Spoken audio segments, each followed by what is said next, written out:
देख रहे हैं डार्क राजकुमार के साथ। तो चलिए पढ़ते हैं आज की कहानी की ओर।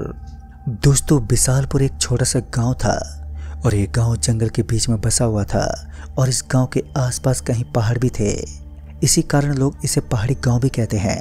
यहाँ पर बिजली की इतनी ज़्यादा सुविधा उपलब्ध नहीं थी, बस कुछ घरों में ही बिजली थी। रमेश भी इस गांव में रहता था।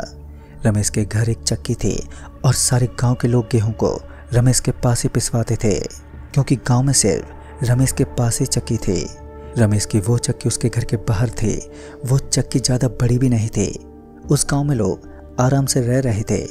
एक दिन की बात है जब सुबह के 8 बज रहे थे, पर उस दिन बारिश का मौसम था। चारों तरफ काले बादल छाए हुए थे। ऐसा लग रहा था कि मानो अभी रात हो गई है। और देखते ही देखते वहाँ बारिश भी शुरू हो गई थी। लोग बारिश के कारण कहीं नहीं गए थे। सभी लोग अपने अपने घरों के अंदर या बाहर बैठकर बारिश के रुकने का इंतजार कर रहे थे। तभी एक बूढ़ी औरत उस गांव में आ गई और वो रमेश की चक्की के पास जाकर बैठ गई, क्योंकि रमेश ने अपनी चक्की घर के बाहर रखी हुई थी ताकि बारिश में भी वो अपना काम कर सके। इसलिए उसने चक्की के लिए लकड़ियों की छाया की हुई थी। तभी वो बूढ़ी औरत बारिश से बचने के लिए वहां पर जाकर बैठ गई। फिर थोड़ी देर में रमेश आया और उस बूढ़ी औरत से बोला, कौन हो आप और यहाँ मेरी चक्की के पास क्या कर रही हो? तो उस बूढ़ी औरत ने कहा कि मैं यहाँ जंगल में लकड़ियाँ लेने आई थी, पर बारिश आ गई, इसलिए मैं आपके यहाँ पर रुकी हुई हूँ, क्योंकि अगर बारिश में वापस अपने घर गई तो पूरी भीग जाऊँगी और भीगने की वजह से मेरी तबीयत भी खराब हो जाएगी। पर हाँ, बारिश रुकते ही मैं यहाँ से चली जाऊँगी। ये सब सुनकर रमेश ने उससे कुछ नहीं कहा और वो चुपचाप अपने घर के अंदर चला गया। फिर थोड़ी देर के बाद वो बाहर आया तो उसने देखा कि वो औरत अब वहाँ पर नहीं थी, पर बारिश अभी भी चालू थी और अभी भी मौसम खराब ही था। रमेश को लगा कि शायद वो चली गई होगी।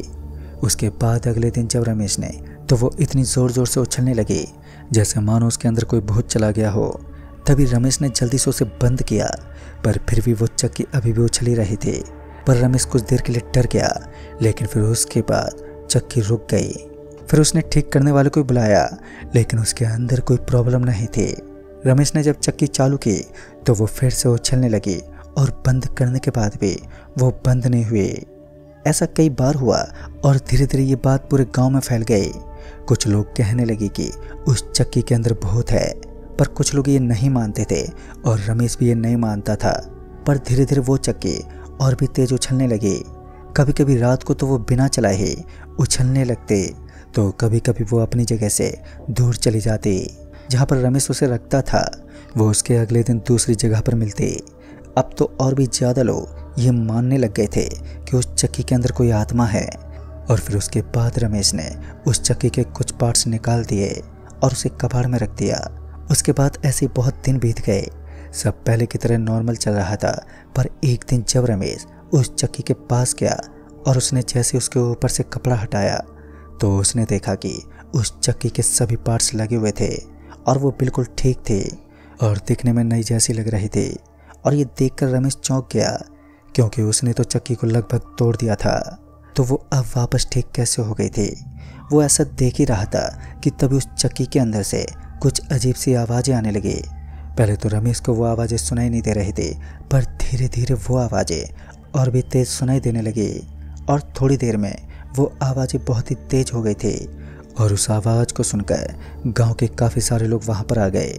सबने देखा कि ये चक्की तो बिना बिजली के भी चल रही है। वहां जमे हुए सभी लोग एकदम से चौंक गए और कुछ लोग तो काफ़ी डर भी गए। चक्की अब ज़ोर ज़ोर से आवाज़ भी कर रही थी और उछल भी रही थी, इसलिए बहुत सारे लोग डरकर वहां से भाग गए। अब रमेश का भी डर के मारे बहुत ही बुरा हाल था कि अब वो क्या करे। इसलिए उसने वहां खड़े गांव के बुजुर्ग लोगों से पूछा कि वो अब क्या करे। तभी किसी ने बोला कि तुम्हारी चक्की के साथ कोई अजीब घटना हुई है। तभी रमेश को याद आया वो बारिश वाला दिन था और वो बूढ़ी औरत बैठी हुई थी। तभी लोगों ने बोला कि वो औरत एक चुड़ैल थी और उसकी आत्मा इसके अंदर है, अब क्या करे। तभी चक्की के अंदर की आवाज़ साफ साफ सुनाई देने लगी और उसके अंदर से आवाज़ आई, चले जाओ यहाँ से, नहीं तो मार दूंगी। ये सुनकर सब बहुत ही ज़्यादा डर गए। तभी गांव के किसी आदमी ने बताया कि क्यों ना इस चक्की को हम दफना दें, शायद आत्मा इससे निकल जाए। तभी सभी लोग मान गए, लेकिन कोई भी उस चक्की के पास नहीं जाना चाहता था क्योंकि सब डरे हुए थे। तभी रमेश ने बोला, एक काम और कर सकते हैं।